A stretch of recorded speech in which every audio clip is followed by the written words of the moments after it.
tadi ke kantor naik apa? Aku tadi naik sih. Nggak boleh sebut merek. Oh iya. Pak, maaf saya nggak punya cash gitu. Terus tiba-tiba dia balik badan, tuh di belakang badannya ada QRIS. Aku terakhir kali tuh pernah malah kena 5.000, dia mintanya permen semua. Itu aku udah... Itu banyak banget. Oh my god.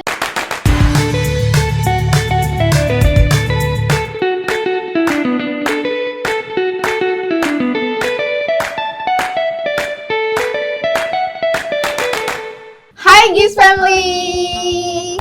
Jadi ini tuh podcast pertama kita di Giz. Yes, benar banget. Jadi, welcome everyone to the first episode! Tepuk tangan ya! Kenalin, nama aku Khaira. Aku di Giz sebagai digital marketing. Kamu? Nama aku Tara, aku sebagai marketing branding. Jadi kita tim marketing di Giz. Oke. Giz Family kan ini mungkin penontonnya nih anak-anak Gen Z seperti kita juga ya. Cashless ya? Berarti harusnya tim cashless. Tapi walaupun kayak gitu-gitu, aku sendiri nih aku tipe yang masih suka megang cash. Oke, aku jarang banget sih. Kayak di dompet aku malah nggak ada uang cash sama sekali. Aku awal-awal kayak gitu. Terus lama-lama kayak ada beberapa pembayaran tuh yang belum ke cover sama buat cashless digital ya. Tapi tahu nggak? Terakhir kali aku tukang parkir ya di daerah Blok M. Aku ngomong ke dia, aku sengaja banget, aku ngomong kayak, Pak maaf saya nggak punya cash gitu. Terus tiba-tiba dia balik badan, tuh di belakang badannya ada QRIS. Kenapa kamu milih ada cash, sedangkan kan sekarang digital payment lebih mudah daripada harus punya cash? Iya benar, sebenarnya menurut aku itu sih, digital payment tuh emang lebih mudah. Cuman yang tadi aku sebutkan ya, beberapa tuh pertama belum ke cover. Aku belanja, misalnya bayar pakai QRIS, aku tuh suka nggak sadar udah berapa yang aku keluarin. Tapi kalau misalnya aku cash, misalnya 100.000, misalnya nanti aku pakai pertama 20.000, itu kayak masih kepegang gitu nggak sih? Karena kan kalau digital payment tuh lebih mudah ya, cuman ke tracking sebenarnya ada mutasinya kan ya? Ada mutasi, jadi kita tahu nih uang kita habisnya kemana gitu. Ya ada plus minusnya sih ya, emang tiap dari itu tuh.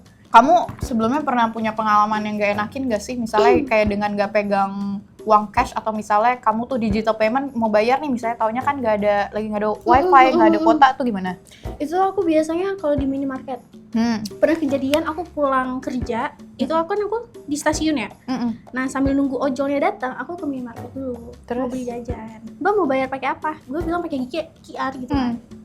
Terus pas gue udah scan, tiba-tiba kayak ada gangguan sinyal gitu. Terus aku nangis sama mbaknya kayak, Mbak ini nggak bisa ya gitu. Oh nggak bisa, pakai cash aja mbak. Lah gue nggak ada cash nih masalahnya. Terus gimana? Terus gue bilang pakai debit bisa nggak? Nggak bisa mbak, jaringannya nggak bagus. Lah gue mikir dong ini gimana. Terus kata mbaknya tarik uang aja mbak. Ada memang apa sih namanya? Mesin ATM di situ. Gue milih itu buat ambil cash. Tapi sayangnya antrian orang di belakang itu udah pada pergi karena saking lama nunggu. Itu sih. Jadi itu kayak dampaknya juga buruk ke yang punya usaha itu sendiri sih. Dan kalau misalnya aku nih sebagai tim cash, aku malah pernah ngerasain itu, aku mau bayar tapi orang ini nggak punya kembalian. Iya, itu yang paling ribet banget. Bener. Aku terakhir kali tuh pernah malah kena 5.000, dia mintanya permen semua. Itu banyak banget. Oh my god, itu sebanyak apa ya gundukan? Menurut aku UMKM nih sebenarnya udah mulai banyak ya yang shifting itu ke QR, ya kan? Bener. Tapi QR aja yang mereka pakai itu tuh QR-nya tuh belum dynamic. Jadi kayak kita contoh kalau misalnya di warung-warung Madura ya guys, jadi kayak misalnya kalian scan QR-nya, itu tuh nanti kita harus ngisi sendiri. Tahu kan? Nominalnya ngisi sendiri. Dan aku tuh pernah melakukan research ya, Giz Family ini, jadi banyak banget UMKM nih yang merasakan kerugiannya. Iya benar. Karena jadi orang tuh istilahnya mau bohong tuh gampang lah. Jadi dan mereka tuh nggak punya semacam soundbox yang jadi kalau misalnya pembayaran masuk tuh misalnya nanti mereka ada bunyinya atau ada notifikasinya. Jadi kan biasanya kita harus ngasih lihat kan. Iya, kayak nih pembayarannya udah. Tapi sebenarnya kadang orang ngasih lihat dari jauh dong, cuma iya nyadar gak sih? Nah, Giz Family ini udah tahu belum sih nih Kai? Kalau misalnya kita ini di Giz ada solusi yang namanya SoftPOS. Bener.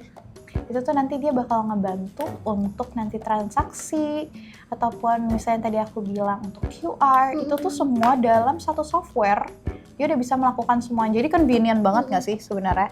Apalagi nih buat UMKM, mereka mau terhindar dari fraud, atau apapun itu, menurut aku paling aman ini dengan mereka menggunakan Softpos. Tapi emang so far bakal ada dua kubu sih ya, mau pembahasannya kayak gimana pun bakal ada yang tetap tim cash dan cashless. Contohnya di sini aku cash, Khaira dia lebih cashless. Nah, mungkin untuk Gis Family kita bisa pertimbangin kali ya, emang pembayaran apa itu emang yang cocok untuk Gis Family, karena kan kita bilang lagi ini tuh kita ini lagi merasakan digital transformation ya, hampir semua ini perubahan, apalagi di payment. Benar. Ya kan, dengan adanya solusi-solusi terbaru yang emang kita bawakan dari Gis. Jadi mungkin itu aja sih pembahasan kita di podcast kali ini. Tadi kita udah ada sebenarnya beberapa sih ya topik yang kita bakal bisa bahas untuk kedepannya. Jadi stay tune Gis Family. Bye! Bye-bye!